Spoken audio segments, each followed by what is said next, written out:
Bang Arif turun dikit. Ya, agenda hari ini saya mengajukan surat permohonan perlindungan hukum dan keberatan atas proses yang dilakukan ya, proses administrasi hukum pidana ya yang dilakukan oleh pihak EW dengan kuasa hukumnya terkait dengan laporan mereka undang-undang ITE ya, pelanggaran undang-undang ITE ya katanya.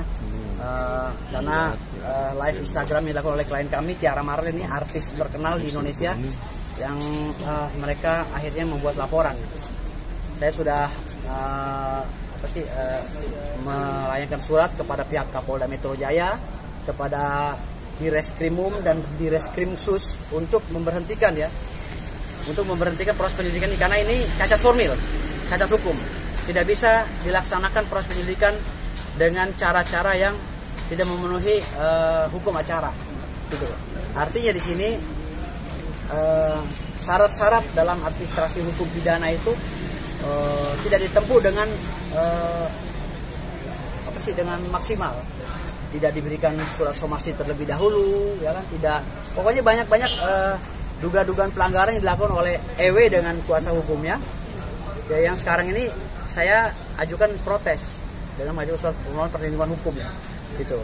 Karena dalam SKB 3 Menteri ya nomor 229, nomor 154 terkait dengan pedoman implementasi pasal-pasal tertentu dalam Undang-Undang ITE nomor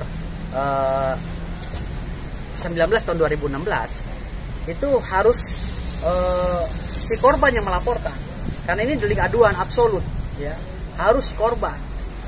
Lantas kalau EW ini siapa, kapasitasnya apa untuk melaporkan EW, untuk melaporkan Emma Warok, untuk melaporkan Tia Marlin ini terkait dengan pendapat dia yang dia sampaikan pada saat di live Instagram, gitu loh. Si EW ini siapa, kapasitasnya, gitu loh, dan legal standingnya apa, hak hukum dia atas perkara ini apa. Jadi ini sumir. Masa orang live Instagram membicarakan masalah anak orang lain, tahu orang yang lewat melaporkan, hanya menonton video ikut melaporkan, dan dalam surat laporannya itu ambigu, STBL-nya ambigu. STBL yang dikeluarkan oleh Reskrimum Polda Metro Jaya, saya bilang ambigu. Kenapa? Karena ada pasal 310, 311 di situ disandingkan ya, dengan pasal-pasal undang-undang ITE, kriminal khusus. Kan ini lucu. Sementara dalam pasal 63 ya KUHP ayat 2 itu dijelaskan setiap proses dalam perkara pidana umum dan khusus harus dikedepankan pidana khususnya. Lantas kalau kita mengacu kepada pidana khusus, mekanisme apa yang mereka terapkan? Kalau langsung lapor begitu, apalagi ada pasal 28 ayat 2 yang dibilang bahwa ini melanggar transaksi elektronik. Pasal 28 ayat 2 itu khusus untuk orang-orang yang dagang di media sosial. Itu dagang apa?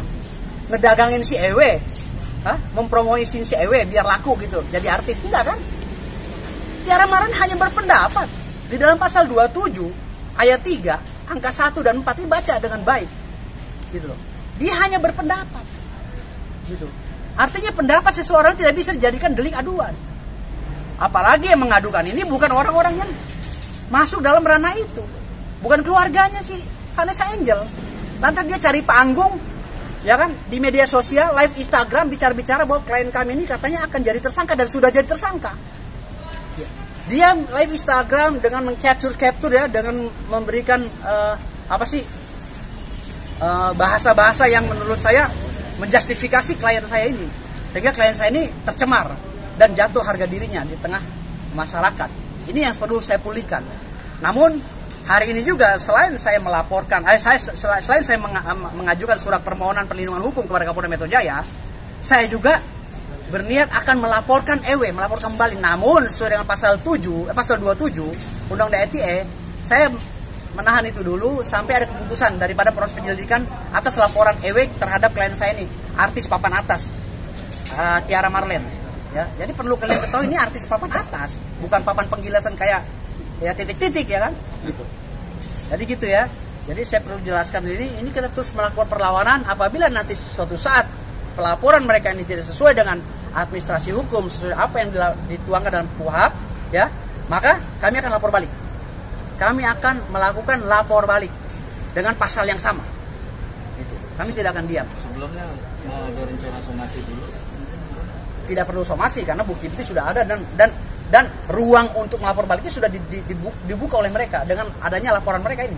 Ngapain lagi lapor somasi? Kan somasi itu sebenarnya untuk melengkapi keperdataan. Apabila seseorang lalai dalam transaksi kan gitu, transaksi bisnis lah istilahnya gitu. Tapi pihak mereka kan sudah melayangkan beberapa bukti-bukti dan laporannya sendiri sudah diterima. Itulah yang saya bilang tadi, Kapolda Metro Jaya harus mengevaluasi ya kan kinerja daripada bawahannya. Karena ini prosesnya terlalu tendensius lah, terlalu dipaksakan. Masa pasal-pasal dalam kriminal umum disatukan dengan kriminal khusus dalam STBL 1, STBL Krimum, kan ini nggak relevan gitu loh, sehingga mencederai proses yang sedang berjalan di Republik Indonesia ini, dan profesionalisme dalam proses penyelidikan ini terkangkang akhirnya.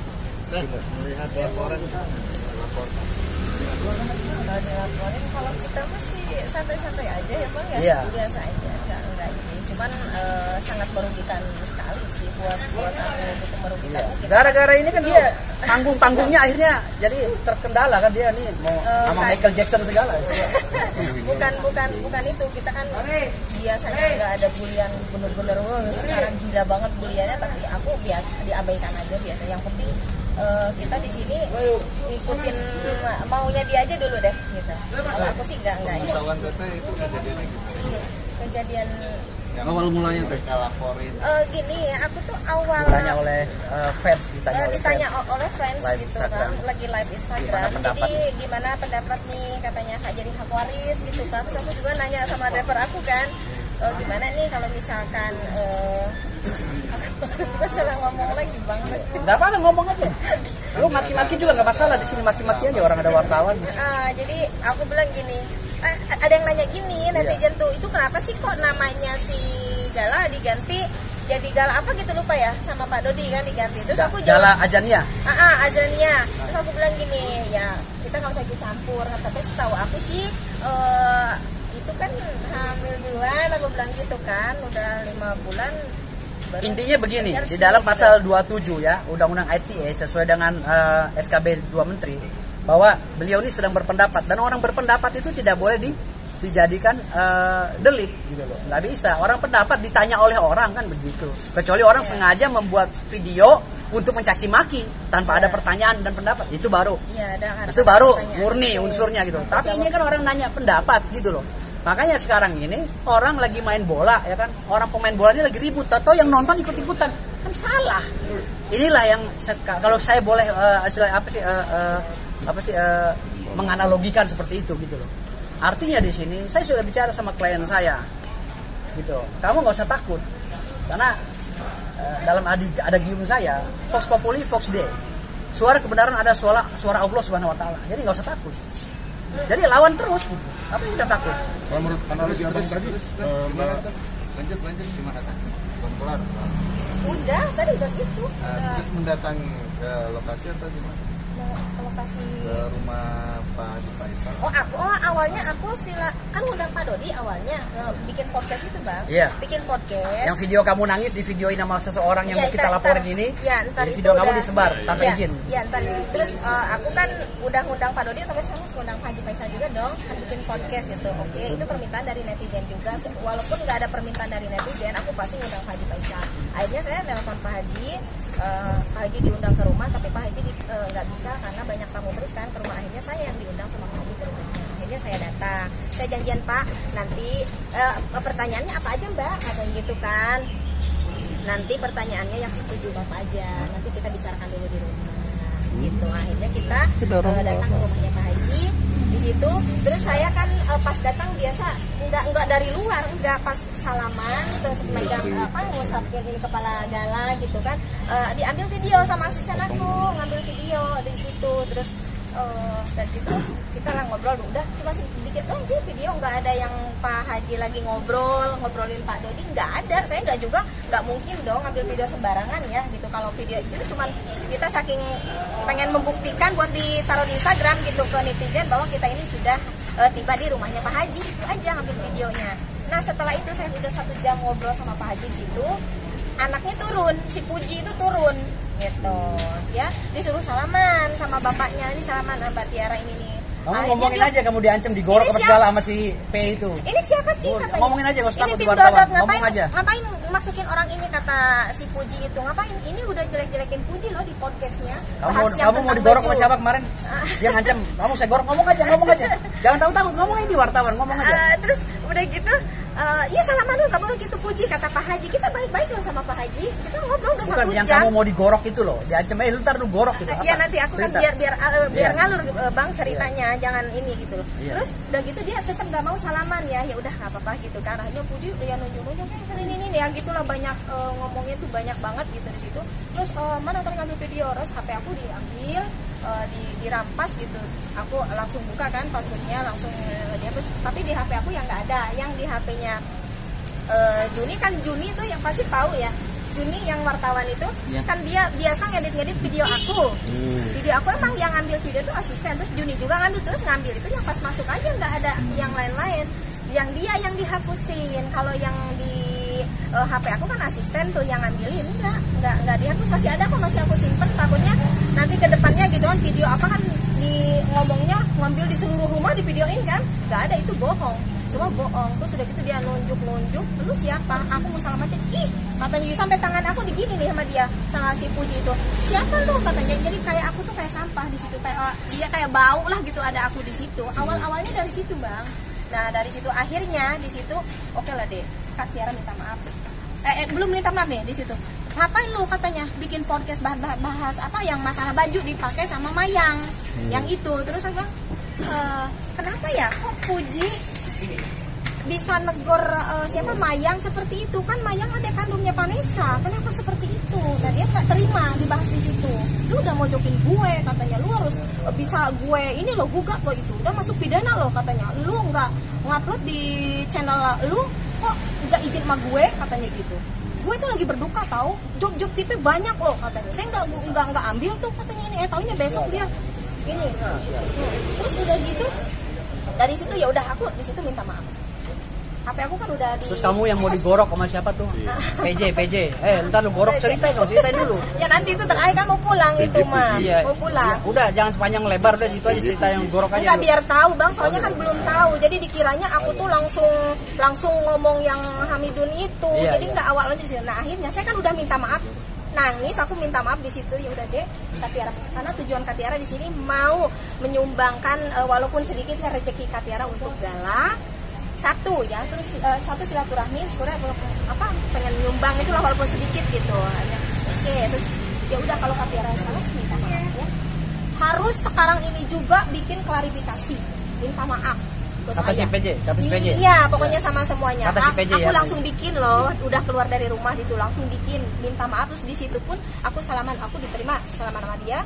Aku sampai nangis kenapa? Aku saking apa ya? Kok gini banget gitu Dijolimin loh. lah gitu.